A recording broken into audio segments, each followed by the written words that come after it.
how to fix snapshot code ss06 problem on your snapshot. Today guys, I have the solution how to fix and solve this problem. Just follow this video until the end. So let's start. First, you will just open settings of your phone, and when you open the settings of your phone, you have to go to apps or applications.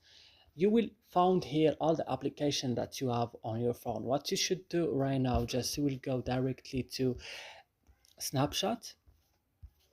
As you see, I'm looking for snapshot now. When I found it like this, I will open it, and then I will go to storage. And on storage guys, I will go to the last button here, clear data, and click OK, and I will go back and click force stop and click OK. And then guys, I will go back to my home page and go to Play Store and update snapshots again, and my problem will fixed. So I hope this video is useful for you. Don't forget to like and subscribe in our channel. See you in another video.